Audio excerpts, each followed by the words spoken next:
ऐसा है, जहां तक आप बात करें क्रिप्टो करेंसी के वजीर एक्स की, तो सिचुएशन ये है कि ये खबर बिल्कुल सही है और इसको डिनाई नहीं किया वजीर एक्स ने। बिल्कुल इसको लिया है कि यस, हम अपना जो को फाउंडर हैं उनके निश्चल साहब और वो जो निश्चल शेट्टी और सिद्धार्थ मेनन दोनों दुबई शिफ्ट हो गए हैं अपनी फैमिली के साथ, वहां शिफ्टिंग किया। उसके पीछे कुछ कारण हैं ऐसे जो जिन्होंने शायद उनको मजबूर किया इस चीज के लिए।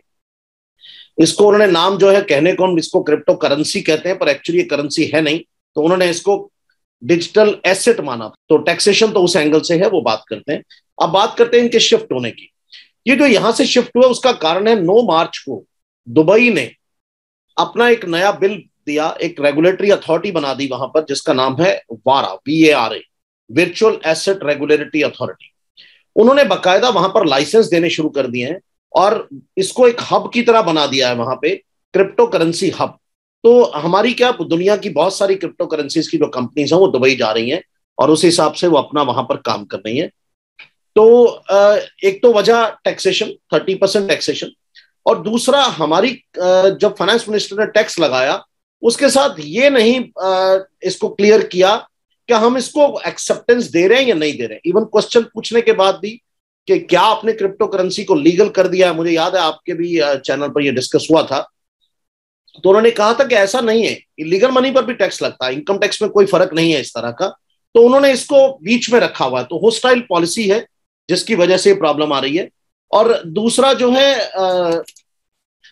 एडवांटेज वहां है उस तरह के, जब एक हब बन गया, वहां लाइसेंसेस मिलने शुरू हो गए, आपकी कंपनी है वहां पर FTX, उन्होंने अपना रीजनल हेडक्वार्टर बना दिया। बाइबिट ने ये कहा है कि हमें लाइसेंस मिल गया है, इन अप्रूवल लाइसेंस मिल गया है।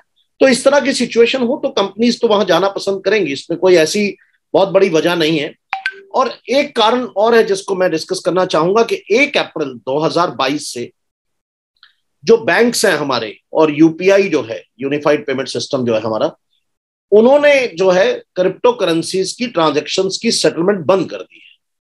वो डिनाई कर रहे हैं। जब वो बेसिकली ये सब चलता तो पैसे से ही, अल्टीमेटली इन्वेस्टमेंट तो पैसों से होगी और पैसा बैंक से जाएगा।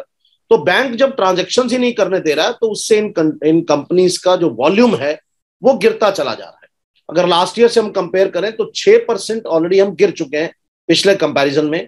तो मेन कारण ये है कि ये 3-4 कारण हैं जिसकी वजह से उनको यहां से जाना पड़ा। और एक चीज मैं ऐड कर दूं, कंपनी ने जो अपना क्लैरिफिकेशन दिया इसके ऊपर, तो उन्होंने ये कहा कि 70+ लोकेशंस के ऊपर हम काम करते हैं और हमारे एम्प्लॉइज जो हैं वो एनीवेयर है, वर्क फ्रॉम एनीवेयर पे काम कर रहे हैं। तो कोई फर्क नहीं पड़ता वो कहां से काम करते हैं, वो करते ही रहेंगे। हेडक्वार्टर्स जो हैं, जो उन्होंने अभी मुंबई और बेंगलुरु रखा हुआ है, वो उन्होंने कहा कि अभी हम ये ऐसे ही काम करते रहेंगे। तो अब कहीं ना कहीं सरकार को ये सोचना होगा कि कैसे इनको रेगुलेट किया जाए और जो टैक्सेशन हम लगा रहे हैं वो मिले भी हमें, क्योंकि दुबई में तो इनकम टैक्स है नहीं। तो उनको तो फायदा ये है कि वहां रेगुलेट भी हो गए और आपको टैक्स भी नहीं लगेगा, और दुबई से पूरी दुनिया के अंदर क्रिप्टो करेंसी जो इलीगल मेथड्स के साथ भी चल रहा है तो वो भी फैल जाएगा, जिसका डर हर दुनिया के हर देश को है कि कहीं ऐसा ना हो कि ये इलीगल मोड कन्वर्ट हो जाए और कंट्रीज के भी हाथों से निकल जाए। तो कोशिश जारी है इस पर। आई थिंक हमारे देश को भी बड़ा सीरियसली इस पर सोचना होगा और बहुत जल्दी कोई ना कोई ऐसा रेगुलेटरी लाना होगा जिससे कि हम इसको कर पाए। और ऐसा है साहब कि हमारे यहाँ जो टैक्स लगाया गया, हमने कहा कि हम 30% टैक्स लगाएंगे क्रिप्टो करेंसी के प्रॉफिट्स पर और किसी तरह का भी लॉस इससे सेट ऑफ नहीं करेंगे। मतलब आपने 100 रुपए का लिया और 200 का बेचा है तो 100 रुपए पर टैक्स लगेगा। सोर्स की वेरिफिकेशन तो होगी ही होगी, वो हमारा हक है, किसी भी देश को ब्लैक मनी तो इन्वेस्ट नहीं करने देंगे, तो वो तो वेरिफिकेशन होनी ही होनी है। तो आप जो पैसा इन्वेस्ट करेंगे वो लीगली सोर्स्ड मनी होना चाहिए और उसके प्रॉफिट के ऊपर फ्लैट 30% टैक्स है। अब उसमें दिक्कत क्या आती है कि जो तो ऑलरेडी 30% के ब्रैकेट में है उनको फर्क नहीं पड़ रहा है इस बात से कि उनसे ले लीजिए 30%, प्लस सरचार्ज भी है, प्लस इसके ऊपर एजुकेशन सेस और वो सब लगेगा। तो वो जिस तरह की जैसी इनकम है उसके हिसाब से। लेकिन जो मिडिल क्लास का आदमी है जिसका टैक्स का स्लैब कम है या जिसकी इनकम 5 लाख से कम है, क्रिप्टो कुछ हद तक मैं जानता हूं वो लोग भी कर रहे हैं क्योंकि बहुत प्रॉफिटेबल रहा पिछले दिनों में, तो प्रॉफिट अट्रैक्ट करता है कहीं ना कहीं। तो 5% वाले को भी 30% टैक्स देना पड़ता है, तो बहुत हैफ्टी टैक्सेशन है। उसके बाद जो कंपनियां इसकी माइनिंग और इसके अंदर इन्वॉल्व है जिसमें वजीर एक्स भी है, तो उनके ऊपर भी टैक्स लगाया गया कि वो भी उसके ऊपर टैक्स देंगे। देन तीसरा जो सबसे ज्यादा कंबरसम सिस्टम डेवलप हुआ वो है कि इसके ऊपर टीडीएस कटेगा 1%। 1% टीडीएस का मतलब हुआ कि अगर मैंने 1 करोड़ की ट्रांजेक्शन की है तो 1 लाख रुपए मेरा टीडीएस जो है वो सरकार के पास जमा हो जाएगा।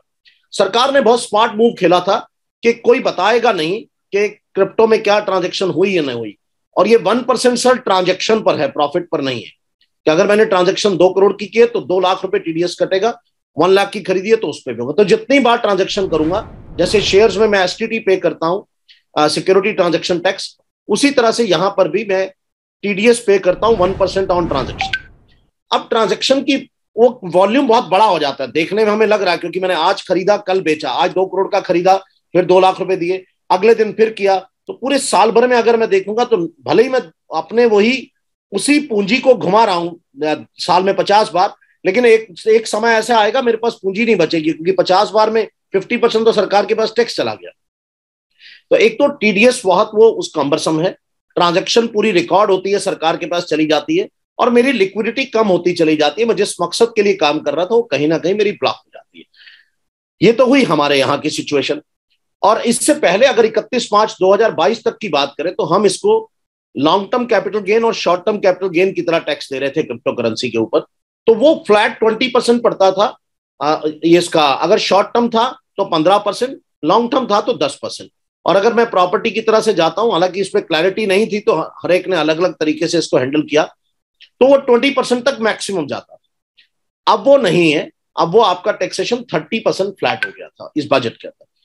30% फ्लैट के साथ भी जैसा मैंने पहले कहा कि हमें क्लैरिटी फिर भी नहीं मिली थी कि हम क्या ये लीगल है, जो मैं कर रहा हूं वो लीगैलिटी है या नहीं है, मैं करूं या नहीं करूं, और इस पैसे को, मेरा जो पैसा वॉलेट पे पड़ा है उसकी सेफ्टी का क्या रूल है, क्योंकि उस पर सरकार टैक्स तो ले रही है लेकिन मुझे सेफ्टी कहीं गारंटी नहीं दे रही है, क्योंकि रिजर्व बैंक तो इन्वॉल्व था ही नहीं इसके अंदर कहीं भी, तो ये उससे अलग है।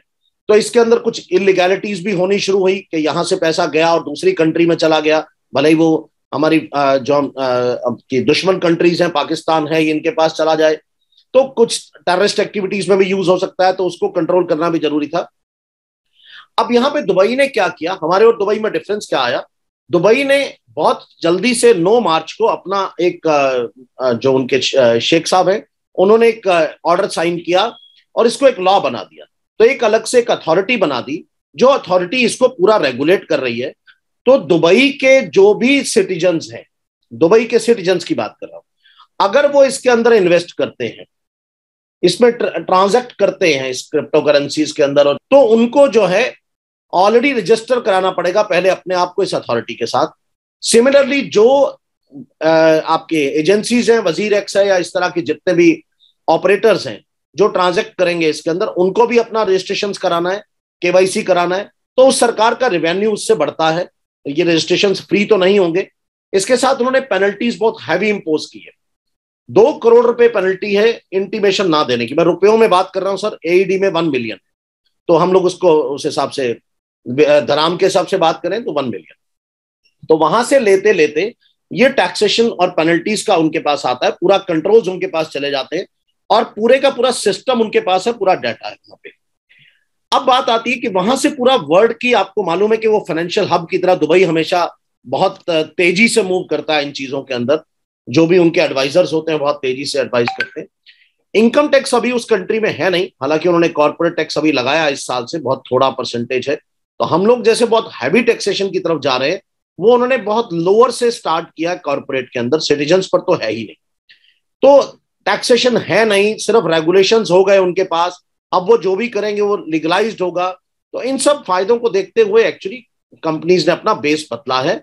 और अब देखते हैं हमारी सरकार इस पर जल्दी से कोई मूव लेके आती है, और अगर कोई ऐसा आरबीआई से, रेगुलेटरी अथॉरिटी से हमारे पास कुछ जल्दी देखने को मिले तो कोई मुझे हैरानी नहीं होगी, क्योंकि मैं इंतजार कर रहा हूं उस चीज की कि जल्दी आने वाला होगा। तो दुबई इस वक्त क्रिप्टो हब बन गया है। पूरी दुनिया की कंपनियां अपनी रीजनल हेडक्वार्टर वहां खोल रही हैं एशियन के लिए। तो लेट अस सी